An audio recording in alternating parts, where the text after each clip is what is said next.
This is a special episode of the Ideas Lab podcast, this time with no guest. I want to cover on my own the fast way to start your own successful business. So if you haven't started your own business yet, but you'd love to work for yourself, I can really understand that. I've met thousands of people over the last 15 years who are in that situation. People who really crave the autonomy and the freedom, the self-expression of a business, just as much as they're excited by the potential to earn really good money from it. I wrote my book, Screwwork, Let's Play, that came out almost 10 years ago now, which is all about how to do what you love and get paid for it. And the ultimate is, if you can create a business doing the kind of things you'd love to do, even if you didn't need to make the money, then you're getting paid to play. Now, it doesn't mean that running a business is going to be a piece of cake or it's going to be effortless. It's certainly not true. But if you center it around the kind of work you really love doing, then it is an amazingly rewarding way to make money and to get paid. And it does offer the potential, if you're good at what you do and you enjoy what you do, to make a really good living. But what I've noticed is that most beginning entrepreneurs who don't have a role model, they don't get any kind of training, they just follow their instincts on how to start a business, actually end up wasting 90% of their time. Now, this is not about people necessarily being unproductive and surfing Facebook all day or something like that. It's more about the fact that people are doing the wrong things. So they will set up websites that they end up throwing away a couple of weeks later. They'll spend forever choosing the name for their business and getting their logo right and perfecting things that don't need to be perfect. In fact, when you're starting a business, you only actually need 3 things to get you going. And the first is you need a very specific offer. Now, I run a program around this called the Pioneer Program to help people develop those 3 things with my personal help. But the first thing you need is to create a specific offer where you're not just saying, please hire me to do whatever it is you're good at. You're actually creating a program or package.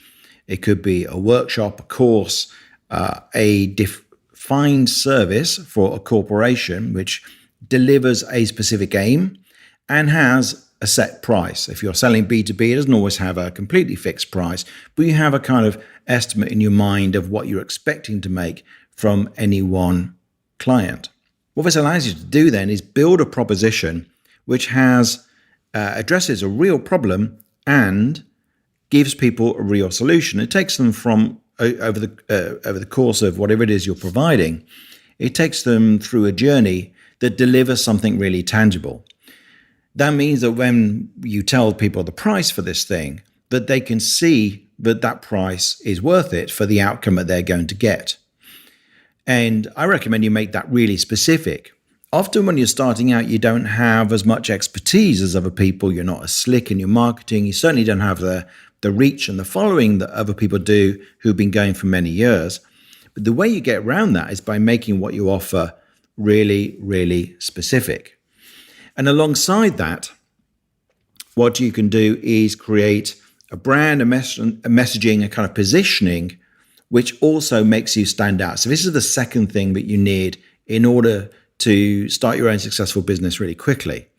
So how can you make yourself stand out? By addressing a particular niche, a very specific niche or target market, or by niching what you offer so that you are providing a very particular solution and the conversation is around a very specific problem. When you do that, you can make what you do a lot more exciting to people. You can also, if you get it right and you have a unique angle on something, you can create something that the press want to write about as well. I've done this many times where I've created live events, written books, run programs where the press came to me without me even reaching out to them. You get viral word of mouth. This is what happens when you create something that's specific, that's new.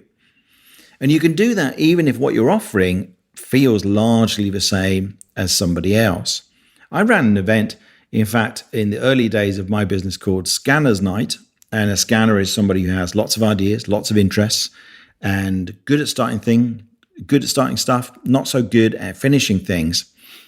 And we had speakers come along and talk for that kind of audience. And we called it Scanner's Night. in actual fact, we had all sorts of people turn up. But because it had this unique spin to it, even though it was really just another meeting in London that was social, that had networking, that had people speaking, it got a lot of interest. We ended up being written about in the Daily Mail and the Daily Express, in Red magazine, and I think at least one other glossy magazine.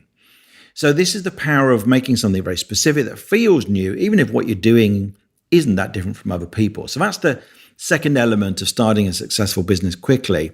Find a niche or a spin or a messaging around what you do that feels fresh.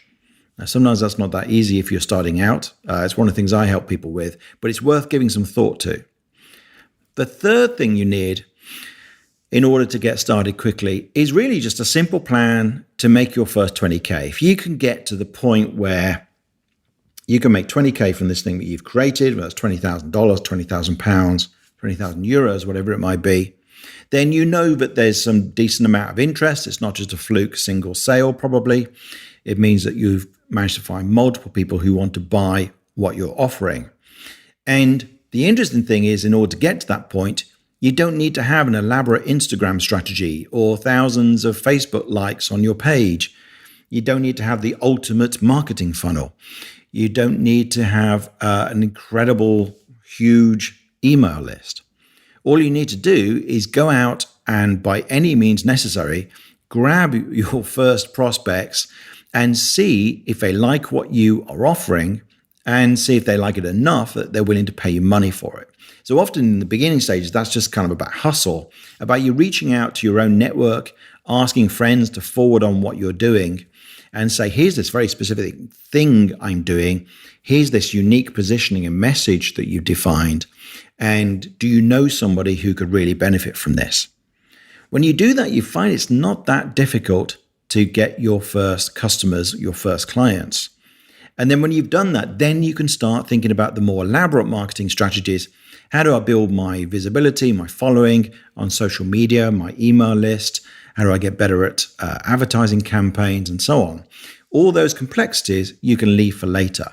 So hopefully that makes it a bit simpler for you. And you can start all of this by being very niched in what you do. You can either niche what you're offering or who you're offering it to, or a combination of the both. And in order to help you with that, I've actually created a free video series around creative niching. If you go to theideaslab.org/creative niching and enter your email address, then you'll be able to get the series of 3 short videos from me about how to find the specific thing you can offer that's unique.